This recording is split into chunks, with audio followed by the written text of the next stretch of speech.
नमस्कार, मैं हूं सुनील बॉबी और आप इस समय देखना शुरू कर चुके हैं अपना खास general education and job bulletin यानी बिहार शिक्षा समाचार। आज तारीख है 24 फरवरी 2025 दिन सोमवार। तो आइए जानते हैं आज की शिक्षा जगत की प्रमुख बड़ी खबरों को। बता दें कि बिहार में शिक्षकों के ट्रांसफर को लेकर बवाल मचा हुआ है। शिक्षकों को अब हर खबर पर विश्वास नहीं है। यानी ट्रांसफर से जुड़ी जितनी भी खबर दिखाया जा रहा है, बताया जा रहा है, शिक्षकों को अब विश्वास नहीं हो रहा है। कारण है कि शिक्षा विभाग इतना उसको जटिल बना दिया है और अपने आदेश को इतने बार पलटते हैं कि अब मीडिया को भी सोचना पड़ता है कि यह खबर सही है या गलत, इसे हम रखें या ना रखें।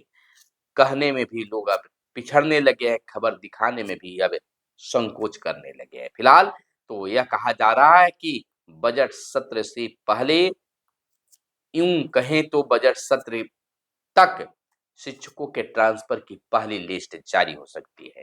वहीं प्रधान शिक्षक और प्रधानाध्यापकों की भी पोस्टिंग की भी बातें तेज गति से अब तैरने लगी है। विभाग में उसके लिए कार्य होने लगे हैं और माना जा रहा है कि मार्च में बजट सत्र के दौरान ही उनकी पोस्टिंग की प्रक्रिया भी तेज हो जाएगी, शुरू हो जाएगी। और रही बात वेतन को लेकर, एक बार फिर से बिहार के जो नियोजित शिक्षक, विशिष्ट शिक्षक जो बन गए हैं, वह खुद को ठगे हुए महसूस करने लगे हैं। वेतन विसंगति की बातें होने लगी है, जहां वेतन क्या मिल रहा था और अब क्या मिलने की बात है। हालांकि इसको लेकर विभाग ने कहा है कि जो बकाया रहेगा उनको आपको एरियर के रूप में दिया जाएगा। लेकिन विभाग की स्थिति को देखकर संकोच में पड़े हैं शिक्षक कि क्या फिर से अपने पूर्ण वेतन मान को लेकर हमें धरना प्रदर्शन और आवेदन प्रतिवेदन देना पड़ेगा, फिर से आवाज उठाने पड़ेगी, क्योंकि विभाग तो उनकी काम रहती है तो 24 घंटे के अंदर में फरमान जारी करते हैं कि रिपोर्ट दीजिए। और जब शिक्षकों की बात होती है तो कमेटी पर कमेटी और पोर्टल पर पोर्टल बनते हैं, फिर भी काम सफल नहीं हो पाता है। शिक्षक पड़े हैं उधेड़ बुन में पड़े हुए हैं। लेकिन करें तो क्या करें, आगे बढ़ते जा रहे हैं। जिस रफ्तार से विभाग आगे बढ़ा रही है, शिक्षक भी आगे बढ़ते जा रहे हैं। आखिर बढ़े तो नहीं तो करें क्या? क्योंकि एक पैर इधर और एक पैर इधर भी हो गए। अब तो नियोजित भी नहीं रहे, अब तो विशिष्ट बन गए, नई नौकरी मिल गई है। लेकिन एक चीज जरूर है कि शिक्षकों की जो मांगे, सेवा निरंतरता का लाभ, वह इसी सत्र में मिलेगा। यानी कि कह सकते हैं कि 2025 में ही मिलेगा और चुनाव से पहले इसकी घोषणा भी होगी। जिस प्रकार से बातें निकलकर सामने आ रही है, आवाज भी बजट सत्र के दौरान सभी नेतागण उठाने वाले हैं कि नियोजित शिक्षक से विशिष्ट शिक्षक बने शिक्षकों को सेवा निरंतरता का लाभ दिया जाए। इधर बीपीएससी शिक्षकों के साथ में भी कई तरह की विसंगतियां सामने आ रही है। बजट सत्र के दौरान जो विधान पार्षद हैं, वह उनकी भी मुद्दा उठाने जा रहे हैं। हालांकि अब इसको लेकर बीपीएससी के जो नेता हैं, बीपीएससी से बाल शिक्षक हैं, वह आवाज बुलंद करने लगे हैं। लेकिन यहाँ तो इतने तरह के शिक्षक हो गए हैं कि किनकी बात सरकार सुने और किनकी बात ना सुने, सुनना तो सबका पड़ेगा।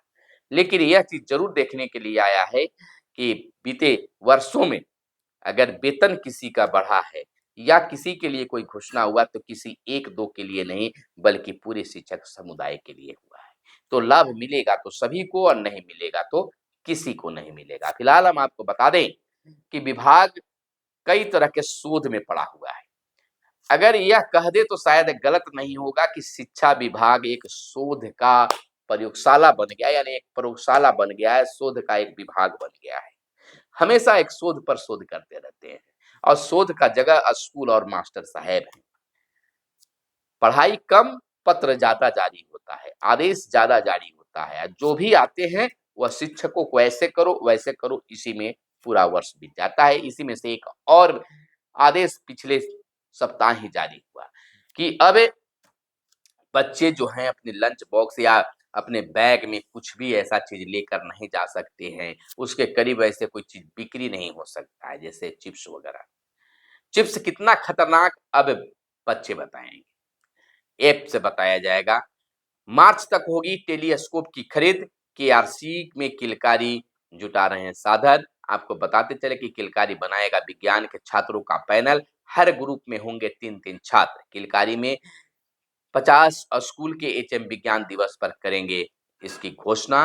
तो विभिन्न जिलों में यह चीजें चल रही है। इधर कमिश्नरी कार्यक्रम समन्वयक साहिल राज ने कहा है कि विज्ञान दिवस पर साइंस के छात्रों के चयन संबंधी घोषणा 50 स्कूलों के एचएम करेंगे। 3-3 छात्रों का पैनल बनेगा।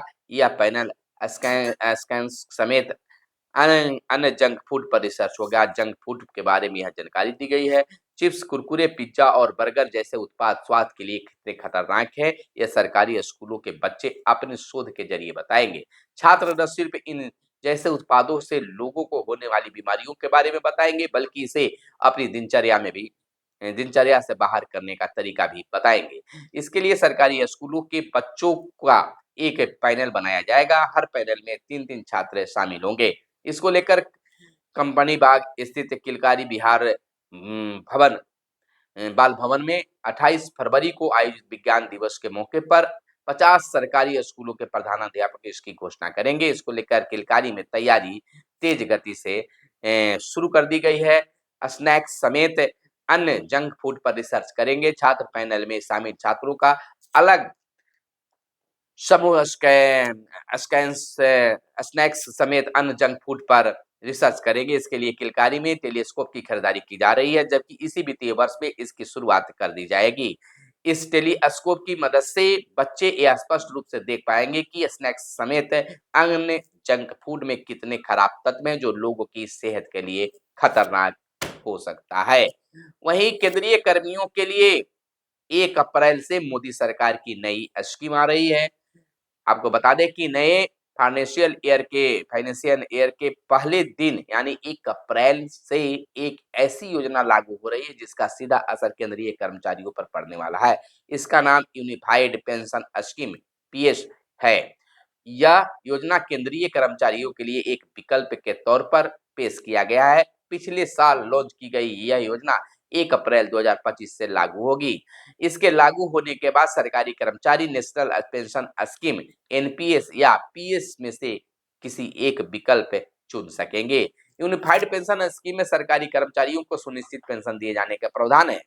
जिन कर्मचारियों से कम 25 वर्ष की सेवा यानी नौकरी की है, उन्हें रिटायरमेंट से पहले के 12 महीनों में रही उसकी औसत बेसिक सैलरी का आधा यानी 50% निश्चित पेंशन हासिल होगी। 25 वर्ष से कम नौकरी करने वाले कर्मचारियों के मामले में पेंशन की रकम का निर्धारण उनके कार्यकाल के अनुपात में तय किया जाएगा और योजना के लिए न्यूनतम सेवा उनके कह सकते हैं कि अवधि 10 साल तय की गई है। न्यूनतम की अगर बात कर लें तो न्यूनतम 10 साल की सेवा के बाद सेवानिवृत्ति पर 10,000 रुपये प्रति माह दिए जाने का प्रावधान है। अगर कर्मचारी का निधन हो जाए तो उनकी पत्नी या पति को पारिवारिक पेंशन दी जाएगी। पेंशन कर्मचारी की मृत्यु से ठीक पहले उनकी पेंशन 60% रहेगा। जो कर्मचारी 1 जनवरी 2024 के बाद सरकारी सेवा में शामिल हुए हैं, जिन्होंने राष्ट्रीय पेंशन योजना एनपीएस को चुना है, केवल उन्हें यूपीएस से जुड़ने का मौका मिलेगा।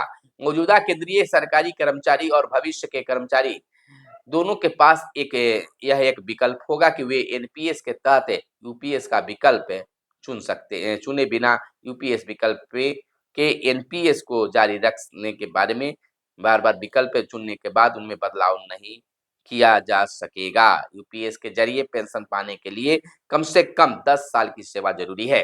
आपको बता दें कि कर्मचारी को एनपीएस की तर्ज पर यहाँ भी मूल वेतन से 10% का अंशदान करना होगा। बता दें कि सरकार 18.5% योगदान इसमें करेगी। तो यह बड़ी योजना शुरू होने जा रही है 1 अप्रैल से। तो वहीं निगरानी ने 2 फर्जी शिक्षकों के खिलाफ प्राथमिकी दर्ज की है, 1 गिरफ्तार हुए हैं। अब धड़ाधड़ फर्जी शिक्षक जेल जाएंगे, इसको लेकर पूरी प्लानिंग सेट हो गई है। बात भोजपुर आरा की है। भोजपुर जिले में निगरानी अन्वेषण ब्यूरो के 2 फर्जी शिक्षकों के खिलाफ स्थानीय थाने में प्राथमिकी दर्ज करते ही एक शिक्षक को शनिवार को गिरफ्तार कर पुलिस ने जेल भेज दिया। गिरफ्तार शिक्षक कृष्णगढ़ थाना क्षेत्र के सरैया ग्राम निवासी रवि कुमार गुप्ता बताए जाते हैं। रवि विगत 13 वर्षों से उत्क्रमित मध्य विद्यालय घांघर में फर्जी ढंग से प्रखंड शिक्षक के रूप में कार्यरत थे। निगरानी अन्वेषण ब्यूरो जब कह सकते हैं कि वहाँ इनके कागजात की जाँच की तो बीएड का एक अंक पत्र में फर्जी पाया गया। अपने फ़ोल्डर में जमा किए गए कागजात में उन्होंने कह सकते हैं उत्तर प्रदेश के जौनपुर कॉलेज का फर्जी प्रमाण पत्र जमा किया था। निगरानी अन्वेषण ब्यूरो के इंस्पेक्टर अरुण पासवान के द्वारा कागजात की जाँच में कह सकते हैं कि फर्जी मामले सही माने इस रूप में पाया गया। इनके खिलाफ कृष्णगंज थाने में 20 फरवरी को फर्जीवाड़ा का केस दर्ज कराया गया था। तो इस तरह के मामले निकल कर आ रहे हैं, यानी फर्जी पकड़े जाने पर जेल जाना तय माना जा रहा है। इधर स्कूल का माहौल बिगाड़ने वाले शिक्षकों का अब होगा ट्रांसफर। स्कूल का माहौल बिगाड़ने के आरोप में भागलपुर के नारायणपुर प्रखंड के 2 शिक्षकों का दूसरे स्कूल में ट्रांसफर करने की अनुशंसा की गई है। नौगछिया एसडीओ ने नौगछिया के एसडीओ ने डीईओ को पत्र लिखा है। दरअसल नारायणपुर के मध्य विद्यालय बिरबन्ना में कार्यरत प्रखंड शिक्षक प्रियरंजन कुमार और उत्क्रमित उच्च माध्यमिक विद्यालय बिरबन्ना की शिक्षिका रंजना कुमारी के विरुद्ध रंजीत कुमार ने परिवार दायर किया था पहले ही, जिसके बाद नौगछिया एसडीओ ने बीडीओ नारायणपुर से जांच कराया। जांच में दोनों शिक्षक पर लगे आरोप सही पाए गए। जारी पत्र में नौगछिया एसडीओ ने लिखा है कि एक ही विद्यालय के 2 अलग-अलग शिक्षकों के विरुद्ध परस्पर विरोध से विद्यालय में तनावपूर्ण माहौल का स्थिति बना रहता है। वहीं आगे की खबर में हम आपको बता दें कि एचएम और शिक्षिका निलंबित। एमडीए में गड़बड़ी का वीडियो बनाने पर विवाद, जांच में लगाए गए आरोप पाया गया सत्य। यानी कि आपने एक बीते दिन वीडियो आप देखा था जिसमें एक उत्तर प्रदेश की बीएडधारी जो शिक्षिका हैं, बीएड से बीपीएससी से बहाल जो शिक्षिका हैं, वह मध्याह्न भोजन खाते बच्चों को वीडियो बना रहे थे। वीडियो काफ़ी वायरल हुआ और वीडियो बना रहे थे तो जहाँ रसोइया से उनकी तू-तू मैं-मैं हुई। रसोइया भी हालाँकि चिल्ला रही थी। क्या सही उसमें बातें हैं, वह तो खुलकर सामने आ गया है। आपको बता दें तो उसी दौरान हेडमास्टर ने उनसे शिक्षिका से मोबाइल को छीन लिया और अपने कार्यालय में आकर बैठ गए। जहाँ शिक्षिका ने हाथापाई करते हुए उनसे मोबाइल छीना। भिड़ंत हुआ, यानी कि समझ लीजिए कि अगर पुरुष रहते तो उठा-पटक की भी स्थिति बनती, लेकिन तू-तड़ाक वाली बातें भी खूब चली। आपको बता दें कि कोटरा प्रखंड के हिरौलिया राजकीय उत्क्रमित मध्य विद्यालय के एचएम और शिक्षिका को डीईओ के आदेश पर बीते शुक्रवार को ही निलंबित कर दिया गया। दोनों के बीच एमडीए में गड़बड़ी का वीडियो बनाने को लेकर विवाद में मोबाइल की छीना-झपटी हुई थी, जिसका वीडियो भी वायरल हुआ था। वीडियो वायरल होने के बाद विभाग द्वारा घटना की जांच शुक्रवार को जिला कार्यक्रम पदाधिकारी पीएम पोषण योजना से कराई गई। जांच में एचएम अनुपम कुमार एवं शिक्षिका जो हैं बबीता यादव के बीच उत्पन्न विवाद से विद्यालय का शैक्षणिक माहौल प्रभावित होने एवं विद्यालय की छवि धूमिल होने को लेकर वायरल वीडियो के आधार पर आरोप सत्य पाया गया। डीओ के आदेश पर जिला कार्यक्रम पदाधिकारी स्थापना द्वारा दोनों को निलंबित कर दिया गया। दोनों पर जो है आरोप लगा है, कह सकते हैं कि विभागीय कार्रवाई की बात हुई है। विभागीय कार्रवाई की गई है, साथ ही दोनों पर आरोप भी गठित किया गया है। निलंबन अवधि में एचएम अनुपम कुमार मुख्यालय प्रखंड शिक्षा पदाधिकारी कह सकते हैं कि रहेंगे और शिक्षिका बबीता यादव मुख्यालय प्रखंड शिक्षा पदाधिकारी पिपरा कोठी का कार्यालय में उपस्थित निर्धारित किया गया है। आपको बताते चले कि एमडीए में गड़बड़ी होने पर शिक्षिका ने अपने मोबाइल से उनका वीडियो बनाया जा रहा था, जो प्रधानाध्यापक को नागवार गुजरी थी, जिस पर उनके द्वारा मोबाइल छीना जाने लगा। तो आपको हमने पहले बताया कि दोनों तरफ से छीने और चाहे तू-तड़ाक की भी बातें हुई। इधर बता दें कि दुष्कर्म के आरोपी शिक्षक को डीईओ ने किया निलंबित। मिडिल स्कूल के विशिष्ट शिक्षक सौरभ कुमार को निलंबित किया गया। पिपराही की बात है, मिडिल स्कूल के आरोपी विशिष्ट शिक्षक सौरभ कुमार को डीईओ राघवेंद्र मणि त्रिपाठी ने निलंबित कर दिया है। इस संबंध में डीईओ ने आदेश जारी किया है और इसमें कहा है कि विगत 19 फरवरी को वर्ग 8 की छात्रा से आपत्तिजनक व्यवहार करने, स्कूल के हेडमास्टर तथा बीईओ के प्रतिवेदन और शिक्षक से पूछे गए स्पष्टीकरण के आलोक में निलंबित किया गया है। निलंबन अवधि में बीईओ डुमरी कटसरी के कार्यालय में नियुक्त किया जाता है।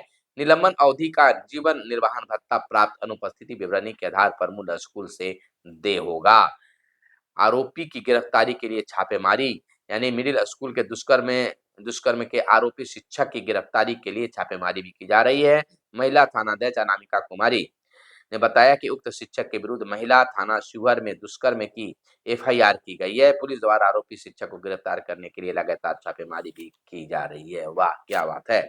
इधर हेडमास्टर के फर्जी हस्ताक्षर से निकासी की जा रही की होगी अब जांच।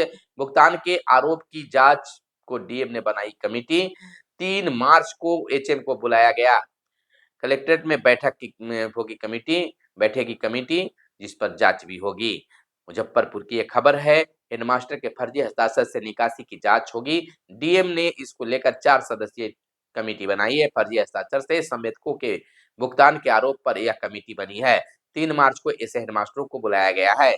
कलेक्ट्रेट में कमेटी बैठेगी। डीएम ने निर्देश दिया है कि अपर मुख्य सचिव के 4 अक्टूबर 2023 के आदेश के आलोक में सरकारी विद्यालयों में भौतिक सुविधा को उपलब्ध कराने के लिए समरसेबल पंप, बेंच, डेस्क, विद्यालय मरम्मती, प्री फैब और चहारदीवारी का निर्माण किया गया। इन कार्यों को लेकर संबंधित प्रधानाध्यापकों के द्वारा दिए गए कार्यादेश के आलोक में कह सकते हैं काम संपन्न होने के बाद उनकी अनुशंसा के आलोक में डीओ कार्यालय से भुगतान किया गया।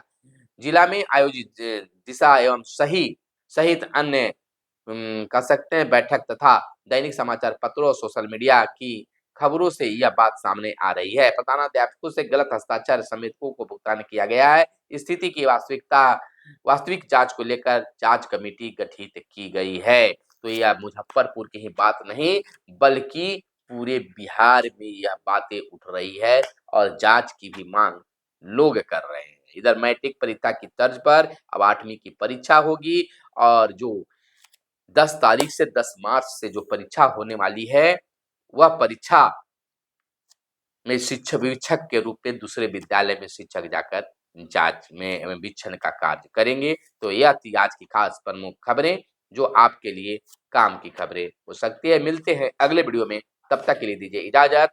जय हिंद, जय भारत, वंदे मातरम।